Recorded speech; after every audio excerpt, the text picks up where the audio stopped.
सारे फसाद की असल जड़ सिर्फ तुम हो मीरान शादिलो।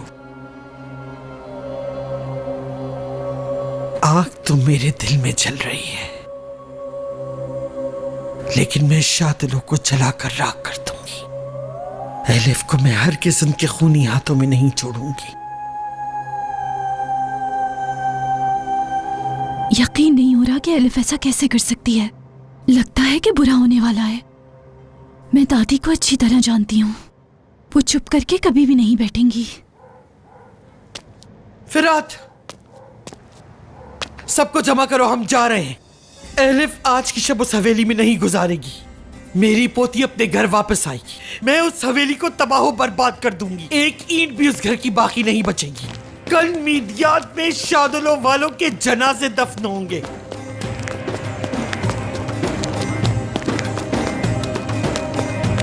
दादी जान, ये सब करने से पहले एलिफ का सोचें। प्लीज ऐसा मत करें। अगर कुछ भी गलत हुआ तो वो एलिफ के लिए अच्छा नहीं होगा। मैं आपसे वादा करता हूँ, सुबह एलिफ को वापस ले आऊंगा। क्या तुम लोग पागल हो गए हो? जानते हो कल सुबह के होते ही क्या होगा? दादी जान, चले जाओ यहां से, मैं तुम्हें नहीं जानती।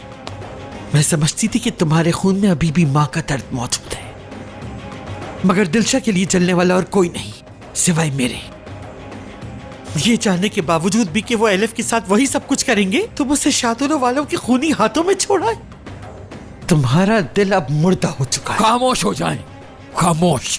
मैं इस बात को खत्म नहीं होने दूंगी। या तो जाओ, जो करना है वो करो, या फिर पीछे हट जाओ, जो मुझे करना होगा वो मैं करूंगी। मैं उसे लेने जाऊंगा और एलिफ को इस घर में वापस लेकर आऊंगा। मीरान, मीरान, मीरान रुको। मीरान, मीरान, मीरान रुक जाओ, मेरी बात सुनो। देखो मेरी तरफ, अपनी दादी की बात नहीं सुना तुम। उन्हें मोहब्बत है एक दूसरे से। उन्हें एक दूसरे से बिल्कुल भी मोहब्बत नहीं है रेहान। तुम ये बात नहीं समझ रही। ऐसा कुछ भी नहीं है। अगर आज तुम यहाँ से गए तो वापसी का कोई रास्ता नहीं बचेगा, और किसी दुश्मन का नुकसान नहीं होगा, बल्कि तुम्हारी बहन का नुकसान होगा, और वो तुम्हें कभी माफ नहीं करेगी। मत जाओ। मैं मजबूर हूँ। नहीं, नहीं हो तुम मजबूर। तुम्हारी दादी अच्छी तरह से जानती है कि तुम्हें कैसे गुस्सा आएगा, लेकिन इस दफा तुम अपने दिल की सुनोगे मीरान, किसी और की नहीं। तुम नहीं समझ रही रेहान, नहीं समझ रही तुम। क्या नहीं समझ रही हूँ मैं मीरान? बताओ मुझे। जिसने पूरी दुनिया को छोड़ दिया तुम्हारी खातिर, वो नहीं समझ रही है तुम्हें? या तुम ये चाहते हो कि एलिफ को भी उसी तकलीफ से गुजरना पड़े जिससे हम गुजरे हैं? वहां पर गुल है, अम्मी है, और मेरी अम्मी की जो कंडीशन है वो जानते हो। मैं नहीं चाहूंगी कि तुम अनजाने में किसी को भी नुकसान पहुंचा दो, लेकिन अगर किसी को भी नुकसान पहुंच गया तो क्या सारी जिंदगी जी सकोगे इस पछतावे के साथ? हर दिन एक काश के साथ जीना चाहते हो? क्योंकि अगर आज तुम यहाँ से गए तो पछतावे के अलावा और कुछ भी नहीं होगा। एक ऐसा पछतावा जिसके लिए तुम खुद को कोसोगे। प्लीज मत जाओ, रुक जाओ, अपनी दादी की नहीं सुनो।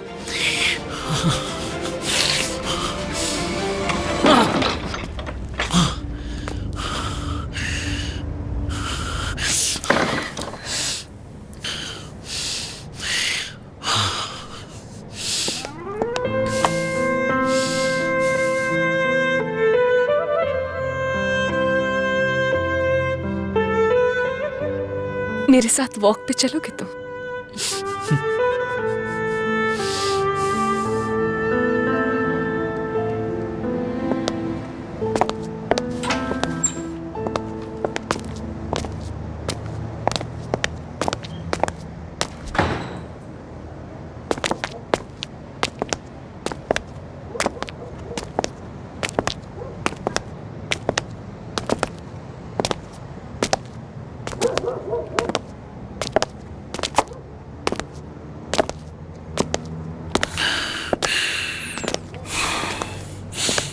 रेहान,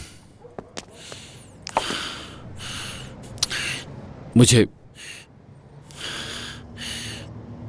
एहसास हो रहा है कि तुम्हारे साथ बहुत बुरा किया है मैंने।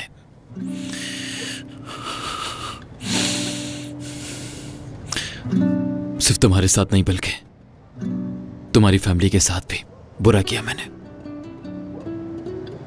जितना दुख मेरी दादी को पहुंचा है उतना ही दुख उन्हें पहुंचा होगा। मुझे वाकई एहसास हो रहा है इस बात का। तुम ये कोई वक्त नहीं है इन बातों का मीरान। खुद को परेशान नहीं करो। कैसे कैसे रेहान, कैसे? जो कुछ मैंने किया सबका सिला मिल रहा है मुझे। सब कुछ तबाह हो गया, सब कुछ। देखो, मैं तुमसे कुछ कहना चाहता हूं रेहान। मुझे ये सब तब समझ आया जब ये सब कुछ मेरे साथ हुआ रेहान। तुम बहुत स्ट्रेस ले रहे हो मीरान। क्या मुझ पे यकीन नहीं है? हम अपना इम्तिहान दे चुके हैं। हाँ, मैं जानती हूँ कि और भी इम्तिहान बाकी हैं, मगर हर चीज के बावजूद हम साथ हैं। और आजाद भाई और एलिफ भी हर इम्तिहान में पूरे उतरेंगे।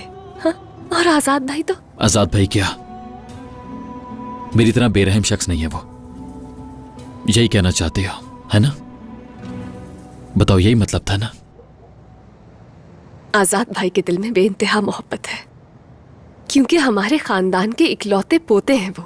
उनकी अम्मी ने, बाबा ने, दादा जान ने, हर रिश्तेदार ने मोहब्बत दी है उन्हें। उन्होंने ना तो कोई नफरत की कहानी सुनी है और ना ही कभी अपने अम्मी बाबा के बगैर रहे हैं। और मुझे लग रहा है जो कुछ मैंने किया, इस सब से मुझे अपने किए की सजा मिल रही है। जो कुछ भी मैंने किया वही सब कुछ मेरे साथ हो रहा है। ये सब खत्म नहीं होगा, है ना रेहान? नहीं खत्म होगा। और एलिफ को बस मेरे किए की सजा मिल रही है। ऐसी बात बिल्कुल नहीं है मीरान। एलिफ ने जो किया है ना तो वो सजा है, ना ही तुम्हारे किए का बदला। उसकी जिंदगी कोई खेल नहीं है जिसे तुम और मैं अपने हिसाब से खेल सकें। निकाह करके एक नई जिंदगी की शुरुआत की है, कोई गलती नहीं की। ठीक है, हो सकता है तुम ठीक हो। आजाद उसे बिल्कुल भी तकलीफ नहीं पहुंचाएगा, मगर मेरी तरह मुश्किल वक्त में वो उसे अकेला छोड़कर नहीं जाएगा। मगर एलिफ, वो वहां खुश नहीं रहेगी क्योंकि उसे कबूल नहीं किया जाएगा। तुम्हारे पापा को धक्का दिया था उसने, क्योंकि वो अजीज असलान बे की पोती है। और इस सबसे बढ़कर यह कि आजाद उससे प्यार नहीं करता। आजाद एलिफ से प्यार नहीं करता रेहान। मुझे लगता है कि मैं इस वक्त इस हालत में हूं कि मेरा दिमाग खराब हो जाएगा रेहान।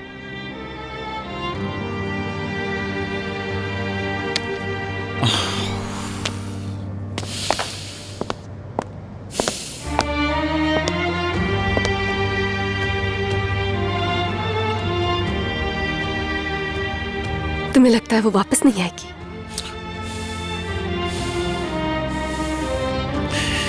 नहीं आएगी। ठीक है, तो उसे वहां रहने दो मीरान। इंसान तब तक नहीं समझता जब तक कि वो खुद एक्सपीरियंस ना करे। इस वक्त अगर तुम ठीक भी हो तो भी उसे नहीं समझा सकोगे, इसलिए कोशिश भी नहीं करो। अगर तुम चाहो तो मैं आजाद भाई और एलिफ से बात कर सकती हूँ। नहीं नहीं नहीं रेहान, मैं वहां तुम्हें नहीं भेजूंगा। इस पे जिद मत करना प्लीज।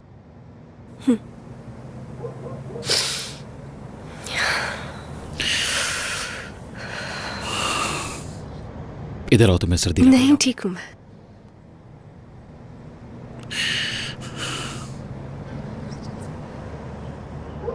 क्या अब हम घर चल सकते हैं?